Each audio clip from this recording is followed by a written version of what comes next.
Hello guys, and welcome back to the channel. If you're new, subscribe, join the team. Yes, I shaved, cut my hair, and it's been about a week now since I've been on the road. I haven't posted in about a week and a half. I got out of home and I went on the road. So as you guys know, last video, I think I mentioned my truck was getting fixed, and I was almost home for about a week. Got to my truck. It was a Wednesday, I believe, and they already had a load set up for me for Thursday. So Wednesday I go, I drive the truck for a little while off duty, go to Walmart, get some things, get myself ready for the journey ahead. My AC was still blasting heat. Now, the back AC was working perfectly fine, but the front AC right here was not, and it was just a horrible experience. So Thursday morning, I woke up, and I go into the shop and I ask them, hey, look, my truck was here for about a week to get a fix for the AC, and it's not working. So there was like this Spanish guy there, and like in about an hour, 45 minutes, he figured out what was wrong with it. The actuary, something like that. So basically, there's a gate that opens up for the cold and closes and opens up for the heat. That door was stuck because that the mechanism that switches the heat to cold was already, it was hard. It needs to be replaced. So I told him to just put it on the cold, and whenever I have the chance, I'll stop for a 34. I'll get it fixed. So I got it fixed there. Well, I haven't gotten it fixed yet, so but it's working. I got AC now on both sides, and technically, like, if I want heat, I can just open it up myself. I got some tools, and open it up and just switch it with a little screwdriver back to the heat, and now it should be fine, technically. Yeah. But yeah, after that, I went on the road.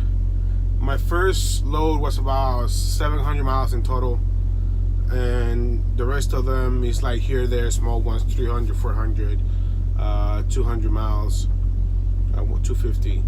So overall, my first week I did almost 2,200 miles, and I grossed $1,050 for my first week, which is not bad for, I'm still getting the hang of the driving. And if you hear, I got a freaking reefer in the back on continuous. I tried to switch it into start and stop, but it was not working.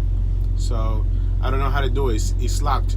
It says continuous locked. Now, if anyone of you knows how to unlock it, it'll be appreciated. I'm doing my 34s right now because I screwed up my recaps.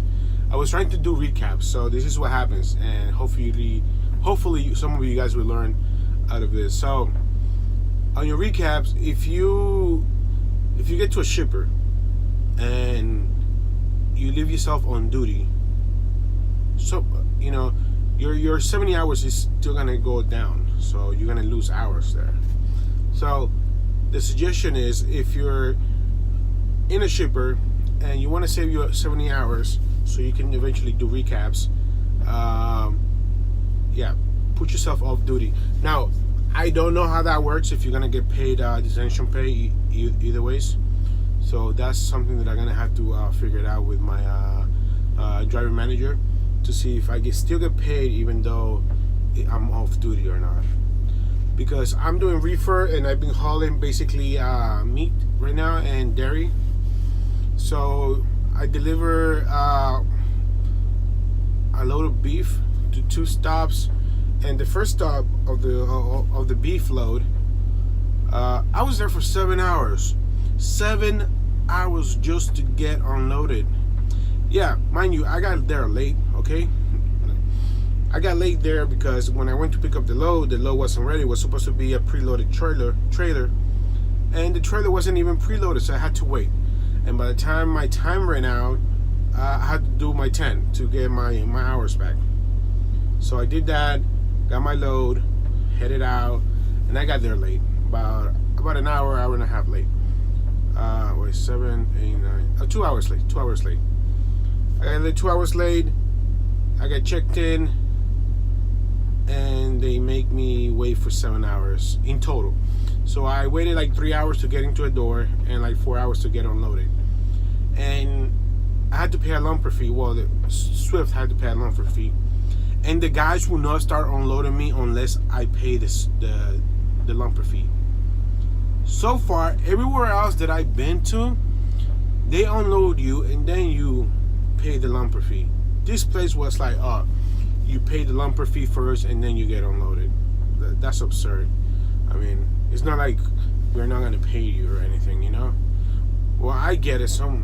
Well, I guess it depends, because there was a guy that he was like, I'm not gonna pay it because I got given this load already late, so whatever. But yeah, so it was like that. So most of beef and ham. So I felt really bad picking up the ham load, just because I was actually in a slaughterhouse. To be honest, I was in a slaughterhouse getting a load of ham. And you know, I needed to do my 30. I was like there, so I was like, all right. I hooked up into the trailer and I stayed there for about half an hour eating. So I got some chicken that I got before. Like, it was already cold though, but I got it like 50, 60 miles down the road, like about an hour and a half ago. You know. And all of a sudden, like, you know, I'm eating my chicken. All of a sudden, like, the guy that has that livestock hauler, he goes around because they need to weigh after they finish unloading the live pigs. He goes, weighs it, goes back out. He goes back into the side of the building, goes inside the trailer, and then he pulls out 2 dead pigs. And I'm like, okay. 2 dead pigs. And I'm here like munching on a chicken breast. Not chicken breast, a chicken thigh. It was a chicken thigh. I was munching on a chicken thigh, and I see him like, I felt bad, but I kind of seen this already, like, you know, how pigs get slaughtered and stuff like that. Like, I'm from a third world country, you can say, and I've seen how things get done. Now, a little things are more humane, because back when I used to see pigs getting killed, it was more, it was a little bit more gruesome. So I guess it is a little bit more humane than what I have seen. Unfortunately, a lot of these towns, like the hams, and I picked up a milk load yesterday. I dropped a milk load, and I picked up a sweet tea load, which is the one that I have right now. And unfortunately, these ham and beef locations are like in the middle of nowhere. Not in the middle of nowhere. In the sense that they're into these little towns. So they're off the highway into all these little towns, and you have to go like 45, 50 miles an hour. And it's fine for a while, because a lot of these roads are just like straight. It's straight down.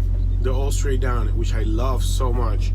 And yeah, you're 55, but you got people there going at like 60 miles an hour either way, because they're just straight roads.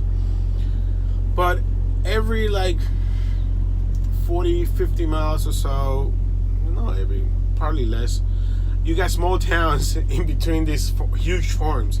Huge farm, small town. Huge farm, small town. Huge farm, small town. And every single time you have to slow down to like 25, 35, 25, 35. That was like 140. And most of the time 25, 35. Every single time. And it was just so annoying because I couldn't pass. So Quakers, again, more Quakers with the little horse and buggies going down the road, which is always kind of fun to see, to be honest. Hopefully when I get more time, so it was just a fly outside, like looking inside. It's like, who's he talking to? Who's he recording? So you can see my mic here. This is how I got a Rode Mic Plus, so to get a good quality audio for these videos. Probably speaking up the reefer in the back because it's in continuous, like I said before. But other than that, yeah.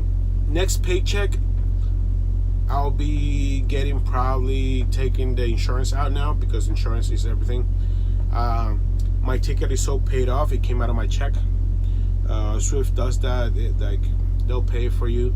Now, if you get a ticket and you're gonna go through Swift, I'll suggest you mail it. Just give them a copy of it or something, and then mail it. Because I ended up into the issue that they faxed the ticket thing, and they were supposed to actually mail it. So when I called in, it was like, no, I got home. My sister showed me a letter that the PA sent me, telling me that I got 5 more days in order to send this letter, or you're gonna get a warrant for your arrest. So yeah, sorry, that's the love speakers going off. So I told my sister to like just sign it for me and just send it, and then they send me like, oh, you have to pay this much and everything, and I was like, okay. And then they sent me another letter. You have 0 hours and 10 minutes of remaining drive time. 10 minutes of drive time, that's all I have left. And they sent me this letter telling me, oh, if you don't send this paper agreeing to pay this much, then you're gonna get a warrant. Like, what is this warrant thing? They keep threatening people. Like, you're gonna get a warrant if you don't sign this or send this. What is absurd? So yeah, it's been a pretty good week. Hay fever has been something for me that has been hitting me quite a bit. I got some allergy pills, and I got this, surgical mask. So this is one of the things that I learned when I was in Japan, okay? So if your allergy pills don't work, or they're working moderately, if you use this, it'll help you out so much to curb those. Yeah, you might look a little funny and stuff like that, and people might look at you funny, but it'll help you out with those allergy stuff, And I got myself a little smart car pot, so I can make some noodle cups. So I'm pretty happy. It takes about 25 minutes to warm up the water though, which is absurd. Well, and that's been pretty good. So far, I think I did pretty well for my first week, 22 hours, 2,200 miles. I feel like I could have done better, but my internal clock as to when to go to sleep and move is still a little iffy. I've been getting much better. I've been now doing like almost 500 miles a day.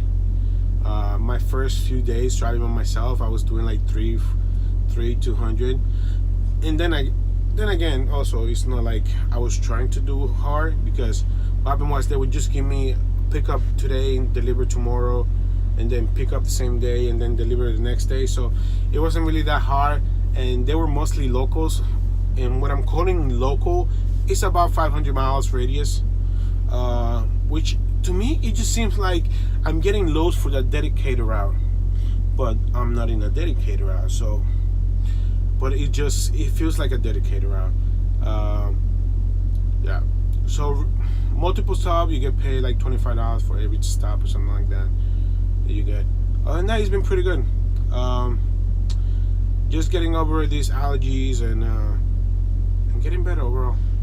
My backing still needs work. The driving part is not a problem. It's been really windy lately, but other than that, it could have been better. Thank God that everything is going pretty well. My goal right now is to catch on some bills that I have and pay everything up that I owed, and paid everything that I owed to my parents, because I took some money from them to help me like stay afloat when I'm out here. You get car notes and insurance and stuff like that. So I used up a lot of my savings and a lot of my credit in order to maintain myself while it was in the process of getting my CDL. So hopefully everything will be good in a couple more weeks, and I'll be able to get out of this, out of all these little debts that I have from here and there. Guys, thank you for coming. I highly appreciate each and every one of you who have come and subscribed to the channel. If you have any questions, down below, I'll answer them. I've been just answering like by text. I might do a video on some of them and just like do a full thing going on. and that's it. My truck is a 2016 Freightliner. That's it, and it's been pretty good to me except for the AC. Thank you guys for coming, and thank you guys for subscribing and watching these videos. Have a good one, and see you in the next one. Subscribe.